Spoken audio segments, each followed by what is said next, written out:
Good afternoon, all of you. Now we discuss the next chapter, that is the non-communicable disease. So, what is meant by non-communicable disease? Non-communicable disease is a disease caused by or caused due to a multiple causes and are not passed or transmitted directly or indirectly from person to another person. ये जो non communicable disease है, एक ऐसा disease है, वो cause होता है multiple causes की तौर पर वो कॉज होता है और वो डू नॉट ट्रांसमिट और पास नहीं होता one person to another person या फिर एनिमल टू ह्यूमन पर वो पास नहीं होता। ऐसे डिसीज़ को हम बोलते हैं non communicable disease. For example blindness, cancer, diabetes etcetera, ये हो गए हमारे non communicable disease. Now we discuss the first disease of non-communicable diseases, that is the blindness. If a person's vision is 1/20th of normal vision, or if he cannot count a finger at a distance of 1 to half meter, then he or she is considered blind. ठीक है, एक person है, उसका अगर normal vision 1/20th रहा तो वो person is a healthy person होगा, वो ब्लाइंड नहीं है। बट अगर 1.5 मीटर की दूरी पर से भी उसको फिंगर्स दिखे नहीं, ऐसे पर्सन को 1.5 मीटर की दूरी पर में फिंगर्स दिखे नहीं, तो ऐसे पर्सन को हम ब्लाइंडनेस या फिर ब्लाइंड बोल सकते। ठीक है, the incidence is said to be 1/4% of India. It indicates that nearly 12 million blind people exist in our country. In India में 1.4% ब्लाइंड पीपल्स रहते हैं और 12 million blind people exist in our country. Our country में कितना 12 million blind people exist करते हैं. As a result, National Program for Control of Blindness has been launched by a government from 1976.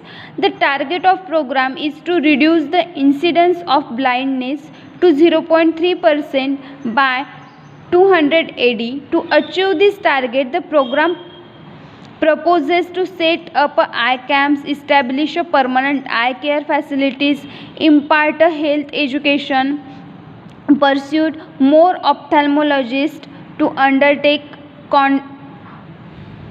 cataract operations, set up eye blanks, combat childhood blindness through the nutrition education. ठीक है, तो हमारी country में कितने peoples blind है? 12 million peoples blind है. ठीक है, तो ये ओवरकम करने के लिए गवर्नमेंट ने national programme for the control of blindness launch किया. ठीक है, नेशनल प्रोग्राम लॉन्च किया for the control of blindness में. ठीक है, तो ये प्रोग्राम कब किया? 1976 में ये प्रोग्राम लॉन्च किया.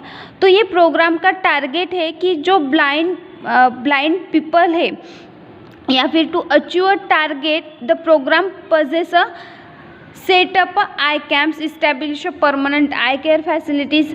आई कैंप इस्टेब्लिश कर रहे हैं वो, या फिर permanent eye care facilities, ophthalmologist ज़्यादा परस्यूट कर रहे हैं. ऐसे वो प्रोग्राम करके ये जो ब्लाइंडनेस डिसीज़ है ये ओवरकम कर रहे हैं. ठीक है, देन ये जो कॉजेस है, तो कौन से कॉजेस है ब्लाइंडनेस के? ठीक है, तो फर्स्ट कॉज है communicable disease like inflammatory ophthalmias of various etiological like trachoma, smallpox, venereal diseases. In our country, smallpox is considered to be responsible for 60% blindness and trachoma for 20% blindness. ठीक है, तो first cause कौन सा है blindness का? Communicable diseases. ये जो हमने अर्लियर में जो डिस्कस किए कम्युनिकेबल डिसीज़, तो वो ब्लाइंडनेस के लिए कॉजेस क्रिएट कर रहे हैं. सच एज हो गया inflammatory ophthalmias of various etiological like trachoma. अगर ट्रैकोमा हुआ तो इस कंडीशन में इन्फ्लामेटरी आई हो जाएगी, इन्फ्लामेशन या फिर स्वेलिंग हो जाएगी आइज़ में, और वो क्रिएट करेगी सीवियर स्टेज में वो ब्लाइंडनेस क्रिएट करेगी. ठीक है, देन हो गया स्मॉल पॉक्स. स्मॉल पॉक्स में भी ब्लाइंडनेस हो सकता है। Then venereal disease that is the sexual transmitted diseases, ऐसे डिसीज़ में भी ये ब्लाइंडनेस हो सकता है। ठीक है, तो ये 60% ब्लाइंडनेस जो है वो ट्रैकोमा की वजह से होता है, स्मॉल पॉक्स की वजह से 60% ब्लाइंडनेस होता है और 20% ब्लाइंडनेस ट्रैकोमा की वजह से होता है। ठीक है, ये हो गया हमारा communicable diseases causes of blindness. ठीक है, नेक्स्ट है हमारा non communicable disease like cataract, glaucoma, malnutrition etcetera. So ये जो नॉन कम्युनिकेबल डिसीज है लाइक कैटरैक्ट यानी क्या, white area that grows our eye as a result of disease. Cataract यानी क्या, जो वाइट एरिया है वो पूरी तरह से ग्रो हो जाता है ओवर आइज़ में। ठीक है, इसकी वजह से भी ब्लाइंडनेस आ सकती है, तो इसको ही बोलते हैं हम कैटरैक्ट। ठीक है, then next is a glaucoma, then malnutrition, vitamin A deficiency. Malnutrition क्यों होती है, विटामिन ए की अगर डिफिशिएंसी हुई तो इस केसेस में भी ब्लाइंडनेस हो सकता है। Then injuries, diabetes, congenital abnormalities like a childhood cataract, optic atrophy, ill effect of glare, poor lighting and refractory errors। ठीक है, तो फर्स्ट था कैटरैक्ट यानी क्या, अ white area that grows over a eyes that result in a this disease. इस यानी कि जब वाइट एरिया ज़्यादा ग्रो हो जाता है पूरी आई के ऊपर तब वो कैटरैक्ट डिसीज क्रिएट करता है। ठीक है, देन हो गया मलन्यूट्रिशन यानी विटामिन ए की अगर डिफिशिएंसी रही तो इस केसेस में भी ब्लाइंडनेस हो सकता है। देन सेकंड केस है इंजरी, अगर इन एक्सीडेंट में कुछ इंजरी हुई आई को तो इस केसेस में भी ब्लाइंडनेस आ सकता है। नेक्स्ट केस है डायबिटीज़ में भी आई ज़्यादातर ब्लाइंड हो जाता है most of the diabetes patient में। Then congenital abnormalities means mother to her infant. ठीक है, अगर मदर ब्लाइंड रही तो हो सकता है उसका इन्फेंट भी जो बच्चा हो, चाइल्ड हो, वो भी ब्लाइंड हो। ठीक है, देन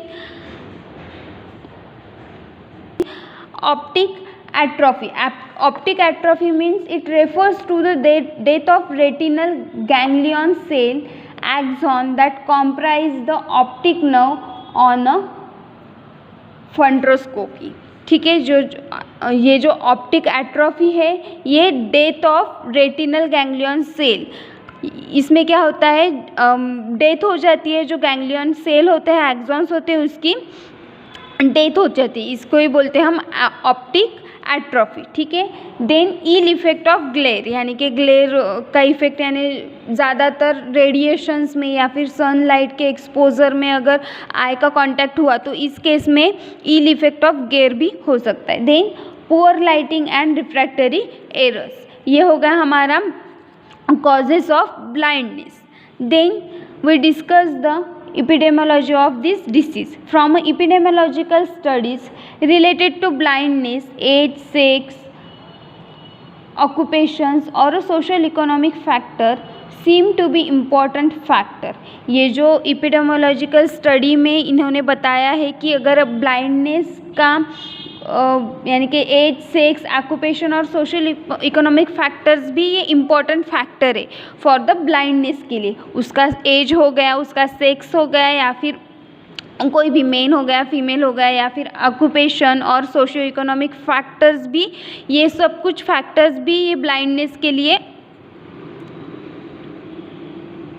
वर्क करते हैं। ठीक है, then For example, 30% of blindness is before the age of 20 years because of smallpox, trachoma, conjunctivitis, malnutrition etc। ठीक है, तो इसमें इसके अगर यानी कि 30% blindness before the age of 20 years के पहले ही 30% पीपल ब्लाइंडनेस के शिकार हो जाते because of the smallpox की वजह से भी ब्लाइंडनेस आता है। Then trachoma, then conjunctivitis, malnutrition etc। ठीक है, और blindness is more prevalent in a females, industrial injuries, premature cataracts, owing to exposure to rays can cause a blindness, ठीक है।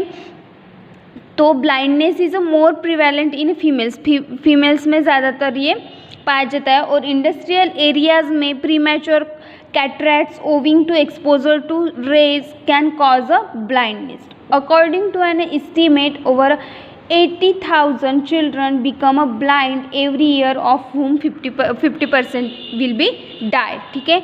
अकॉर्डिंग टू एस्टिमेशन की यानी कि 80,000 चिल्ड्रंस वो डाई होते हैं या फिर ब्लाइंड होते हैं फॉर एवरी ईयर के लिए, और उसमें के 50% डाई हो जाते हैं। ये हो गया हमारा ब्लाइंडनेस। तो क्या क्या देखा हमने ब्लाइंडनेस में? ब्लाइंडनेस क्या है? अगर 1.5 फुट के ज़्यादा डिस्टेंस यानी कि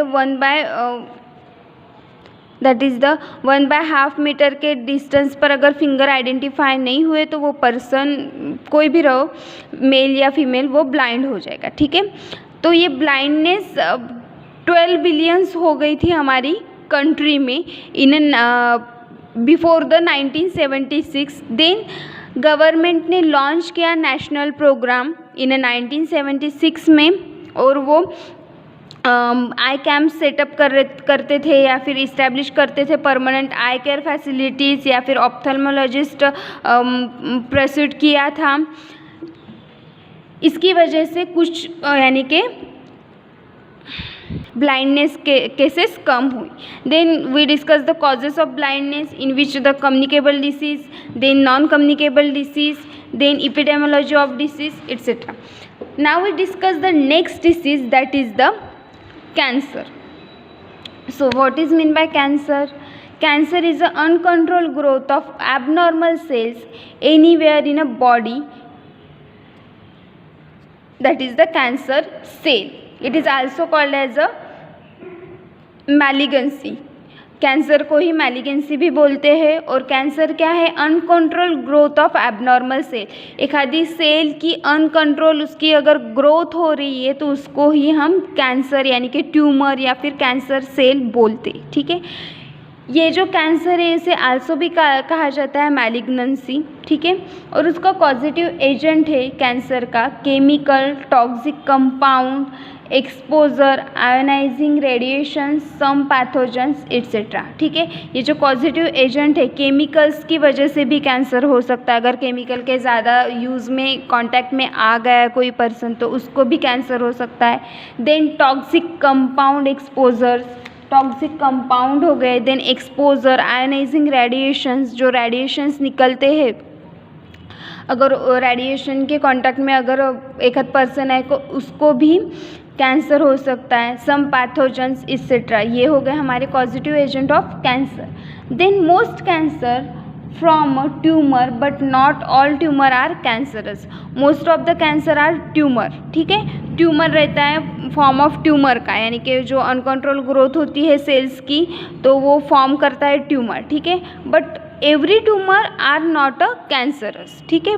कोई भी ट्यूमर कैंसरस नहीं हो सकता, यानी कि कुछ उसमें से भी ज़्यादातर 50% चांसेस है कि वो कैंसरस नहीं है और 50% चांसेस है कि वो कैंसरस है, ठीक है। Now the cancer constitute second leading cause of mortality next to cardiovascular disease in developing countries, ठीक है। तो फर्स्ट यानी कि जो कैंसर है वो सेकंड लीडिंग कॉज है मॉर्टेलिटी, यानी कि उसमें कैंसर से ज़्यादातर डेथ हो जाती है पीपल्स की। Next to the cardiovascular disease, यानी कार्डियोवास्कुलर डिसीज़ से फर्स्ट लीडिंग कॉज है मॉर्टेलिटी का एंड सेकंड लीडिंग कॉज है कैंसर इन आवर कंट्री में, ठीक है। In our country an estimate indicates that about 4 lakh person get cancer every year and 2 lakh die. In our country में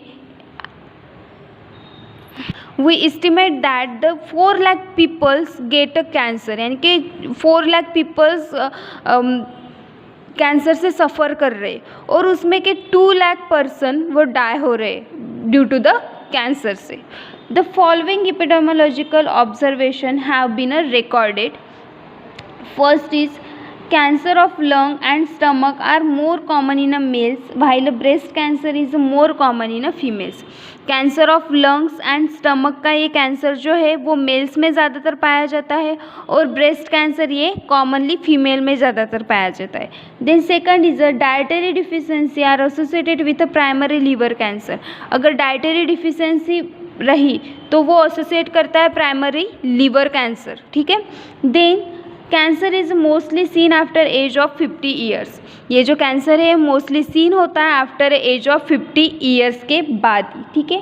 smoking is strongly associated with a lung cancer. अगर एक आध person smoking कर रहा है तो उसको 50 to 60% चांसेस रहते हैं कि उसको लंग कैंसर होगा, ठीक है।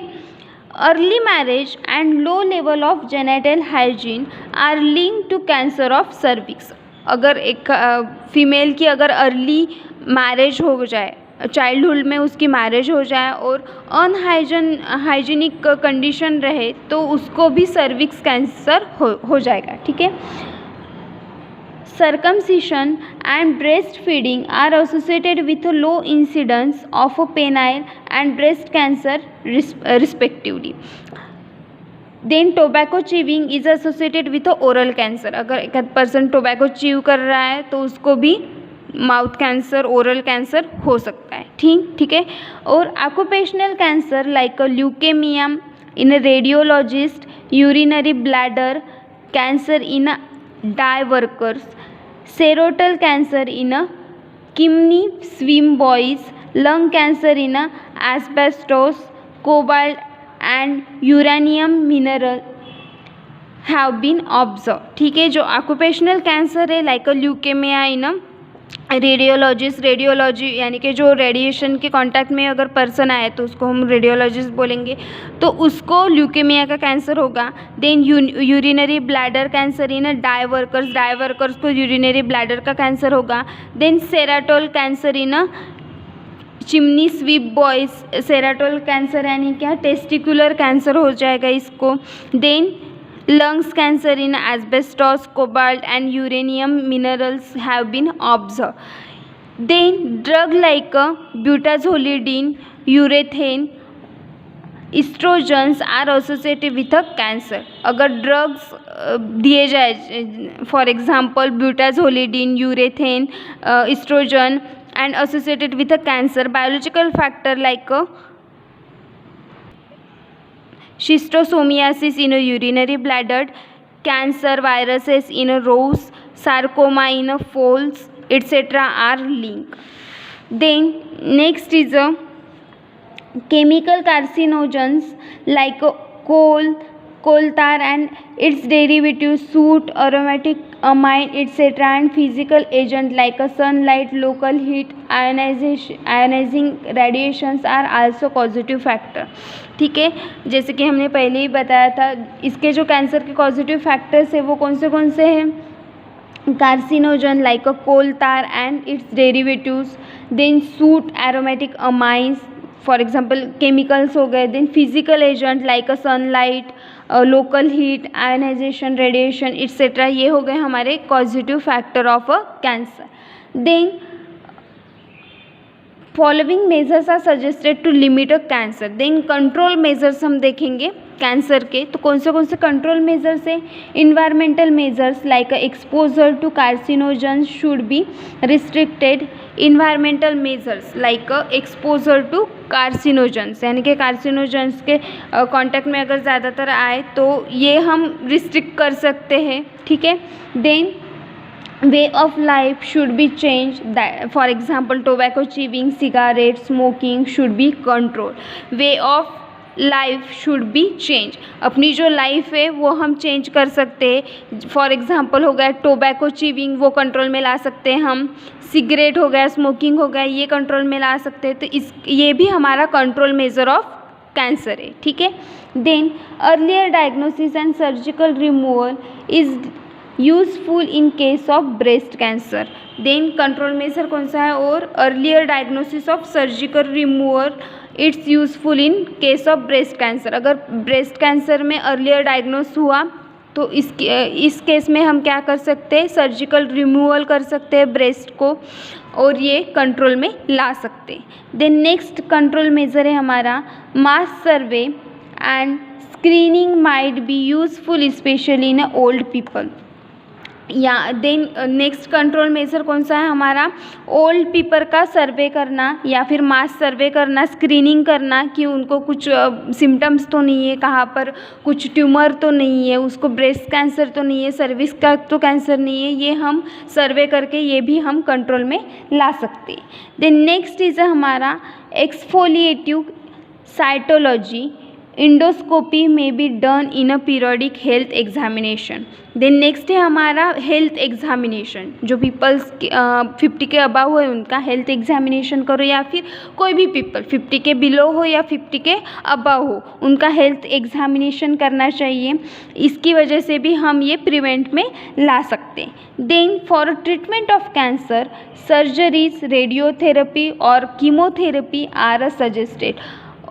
अगर इसकी ट्रीटमेंट की बारे में अगर देखा जाए तो कैंसर की ट्रीटमेंट में हम क्या कर सकते हैं, सर्जरीज कर सकते हैं। इन केस ऑफ ब्रेस्ट कैंसर में हम सर्जिकल रिमूवल कर सकते हैं सर्जरी करके ब्रेस्ट की। Then chemotherapy, radiotherapy, then rehabilitation measures are also needed.